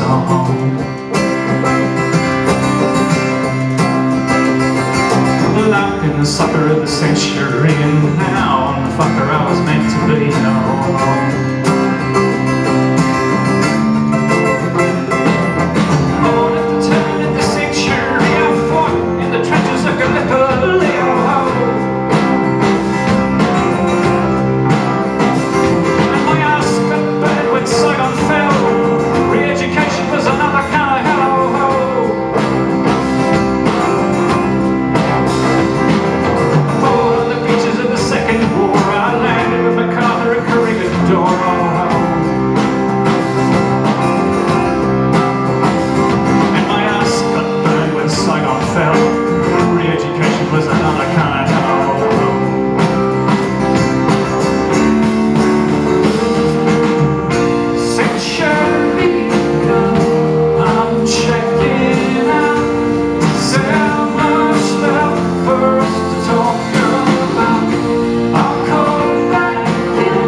I've seen a bucket of futility that don't need to demonstrate virility.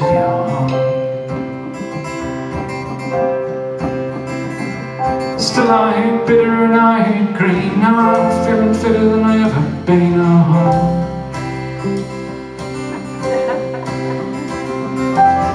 I'm the sucker of the century, and now the sucker I was meant to be.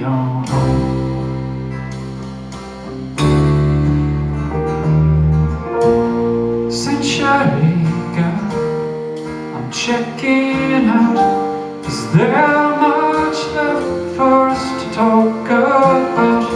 I'll call back in from planet Earth, the self-same child who was on Earth. Century girl, I'm checking out. Is there much left for us to talk about? I'll call back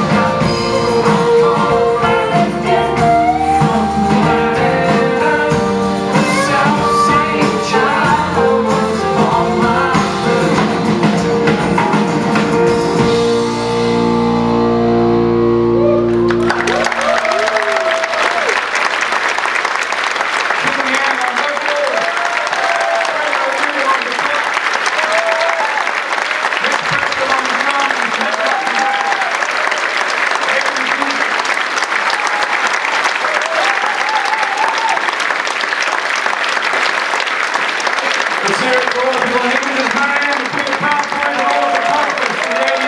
from planet Earth,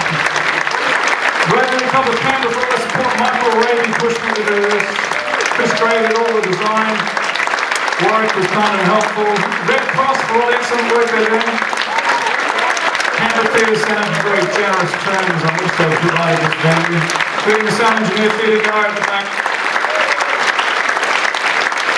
Jen inside there. Jesse over there. Lighting, box office. Front house. You see there. I used to work as a box office. I used to work in the box office and also as an usher here. So it just goes to show big light to the ushers, because one day they might be singing at you.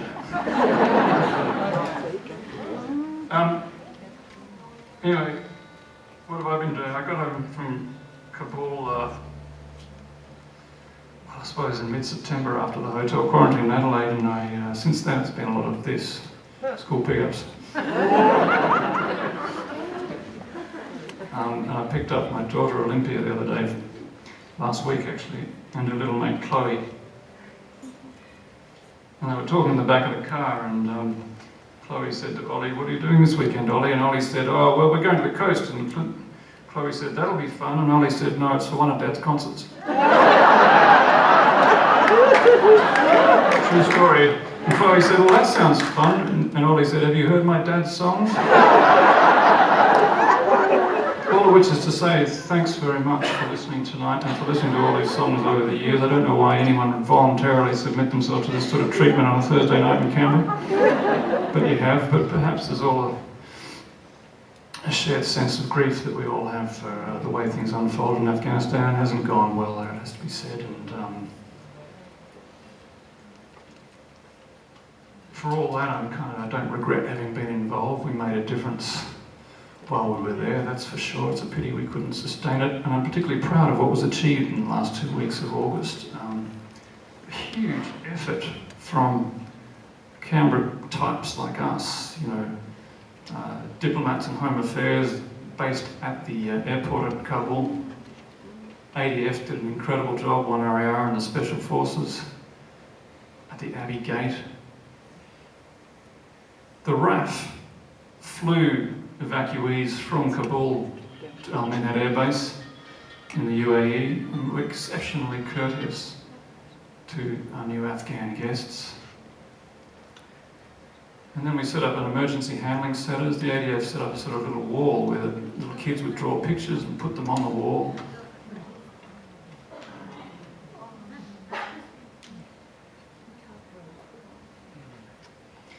And then the ADF built staging camps, basically evacuee camps starting from scratch. They built enough capacity to house 2,700 people. They did this in a week. took very good care of the evacuees. The nightlife there was good. Like during the days it was 46 degrees and incredibly hot, but in the evenings it cooled down and there was just this young energy, young people on a huge adventure. It might have been that I put on a concert or two. Dancing. Jackie got amongst it. And then of course we flew them back to Australia. Qantas, civilian flights in the ADF. And they arrived, they were managed by state governments. Now you remember at the time, COVID politics between state and federal governments was very fractious, but they transcended all that. And they just bloody made it happen. It's a tribute to what can be done when we get focused on a job. And of course, here in Canberra, all the while, was what we call in the public service a cubic shitload of work going on. Night shifts, people working 20 hours a day, and people around up here calling friends, and it just went on. It was incredibly hard going. So all the public servants and military involved who are in this room tonight, I'm not going to ask you to stand up because that would breach the COVID-safe arrangements that I made with the theatre. I'm not going to ask you to raise your right arm because you might dislocate your shoulder and I don't have the OHS covered. I'm just going to ask you to raise your little right finger and for everyone else to give them a round of applause, please.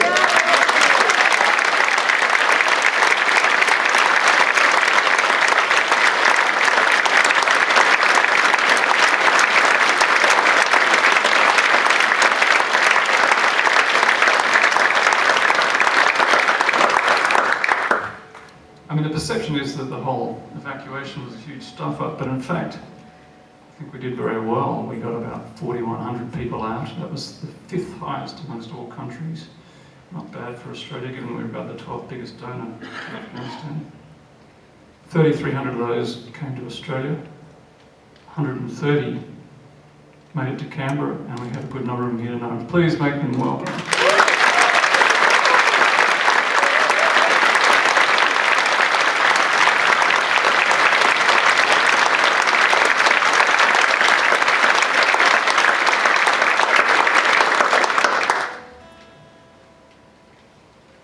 It won't be easy making a life here in Australia.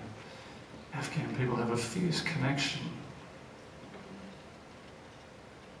to what they call Watan, land. It's pride in their land. And to live in exile is to live a life of persistent low-level hardship, I think. And there'll be practical struggles, particularly in Canberra, finding housing. There's a certain amount of trauma to get over. The last 4 days and the last 2 weeks of August are undoubtedly traumatic, and of course many of our guests here are incredibly worried about their families back in Afghanistan, where history seems to be repeating. The Taliban took over in 1996 and there was droughts, just as they are now. Millions were perishing, and 3.1 million left their country and went into exile. We're going to finish with a song I wrote from the point of view of an Afghan woman in exile. But before we do, I'd like to sing a popular Afghan song called Watan. Watan ishkitu iftikhor, Watan darahat shan nasur, Watan ishkitu iftikhor, Watan darahat shan nasur. Sing along. Watan ishkitu iftikhor, Watan darahat shan nasur. Watan ishkitu iftikhor, Watan darahat shan nasur.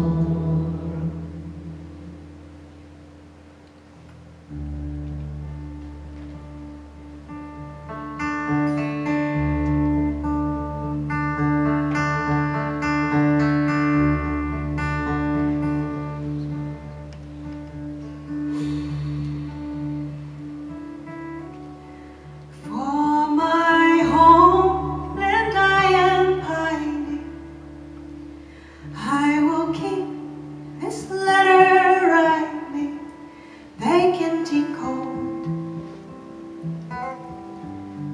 is written in prose.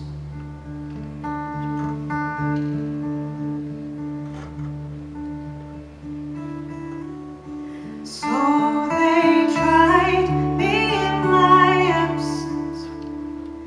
When I heard about my sentence, I had to smile. Here in exile. For you know from your excursions, if the truth has many versions, then what is a lie? To the trembling sky.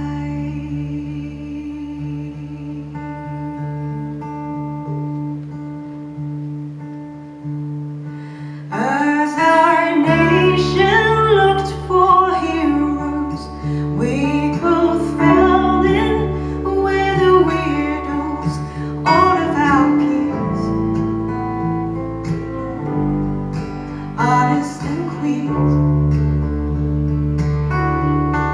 As I recall, we were still kissing, as our friends were going missing, spinning the air of the trembling sky.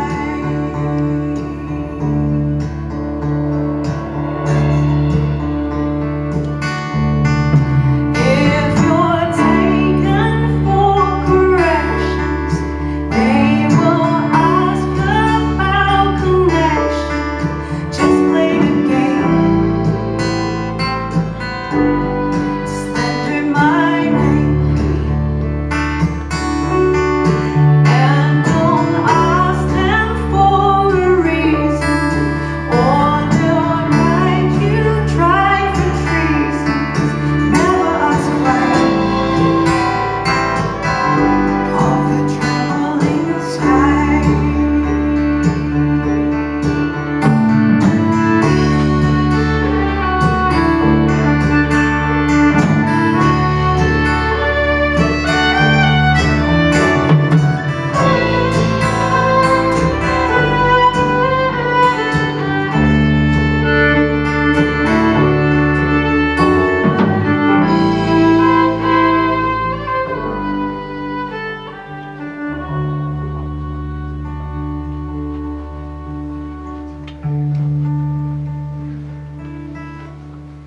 As our countrymen were hardened, this mud found me in my garden, gave me the cue.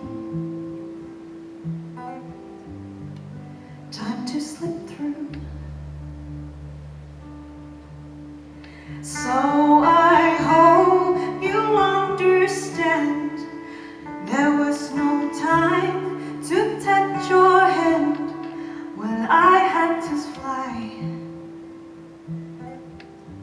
from the trembling sky. Never say die to the trembling sky.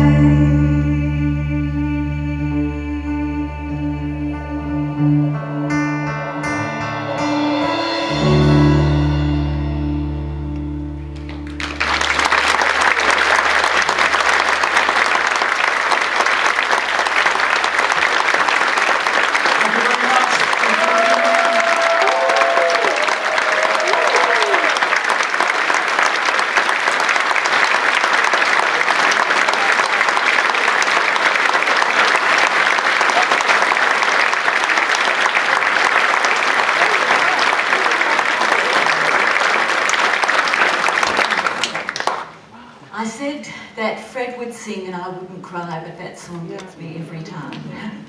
I can't help it. When Fred won the Rotary Peace Prize last year, he did that very Fred thing. He spoke in poetry, but he'd only just come out of Kabul and he was still in quarantine, and they asked him to give the keynote speech. and on International Peace Day, and typically Fred, he said, well, he looked a bit dazed and shocked, and he said, well, I guess on a day like today, you know, one's supposed to make conclusive pronouncements about peace. But I've just come out of Kabul and it feels most inconclusive. And he said, actually, to be honest, I think I've got more questions than answers. Well, thank God he does have questions, because as I think every single one of you here tonight will feel, those of you who have worked in Afghanistan, served in Afghanistan, or as journalists been to Afghanistan, or have family there, friends there, as many of us do. We know there are no answers to a lot of our questions, but Fred gives expression to a lot of our emotion, and thank God for that. We've raised $18,000 here tonight, so thank you. And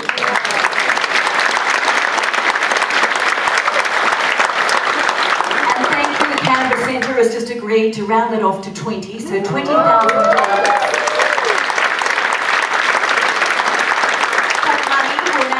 Being distributed by Fred, the Red Cross and Rotary to the families, and the 60 kids, students among the families that are just joining us here in Canberra, and those vouchers will help you with educational needs and school needs. So thank you to the Canberra Centre, to the Canberra Theatre and to Rotary and to all of you for that support. Well done, Canberra.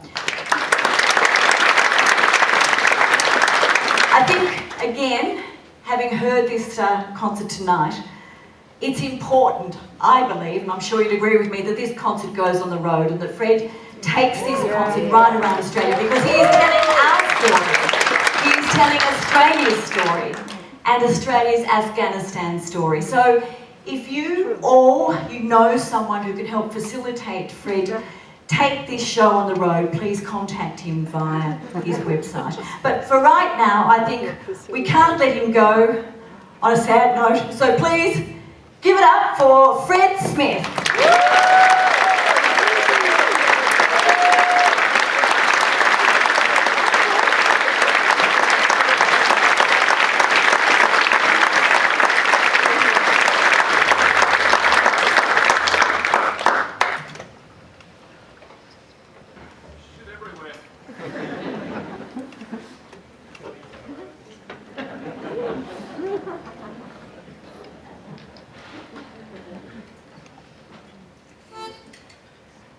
What about a round of applause for Virginia? How's it going?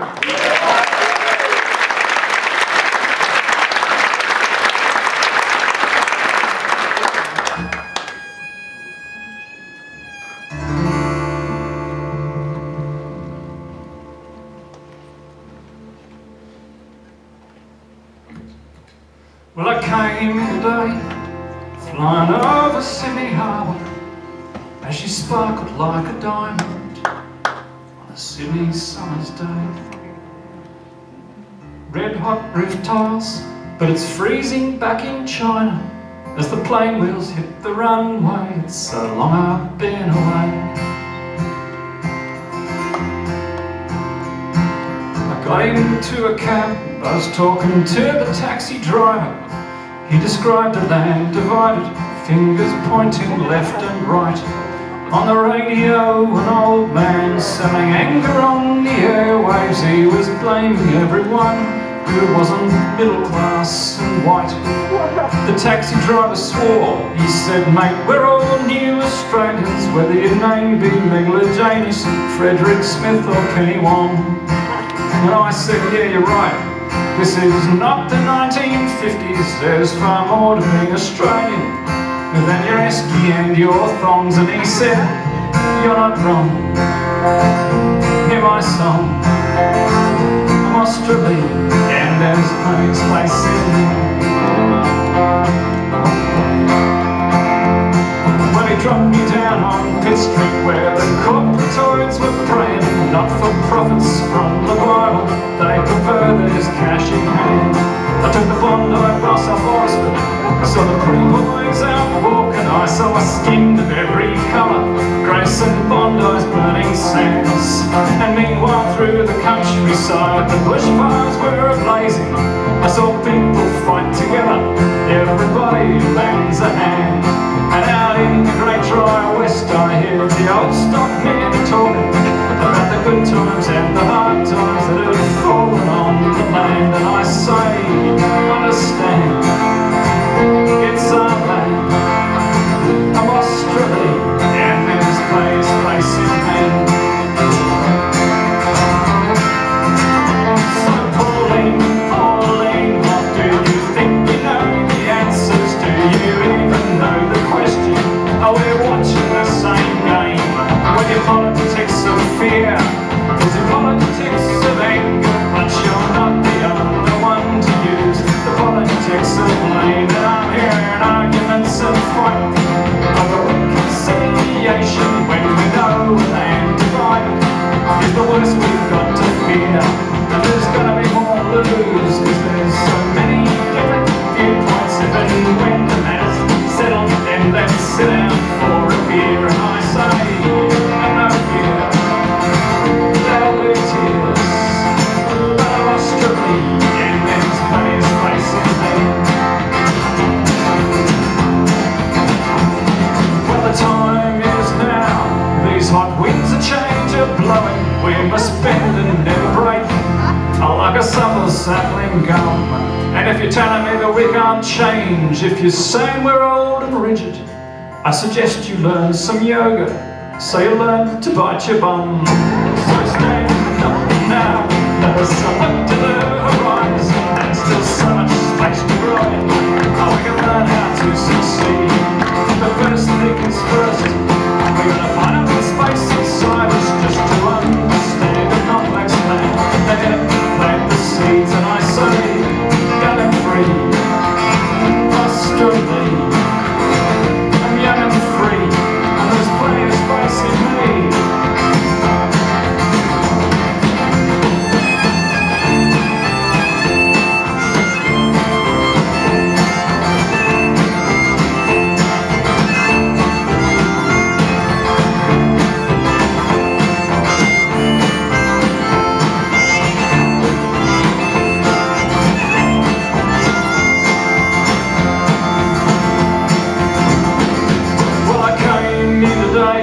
Flying over Sydney Harbour as she sparkled like a diamond on a Sydney summer's day.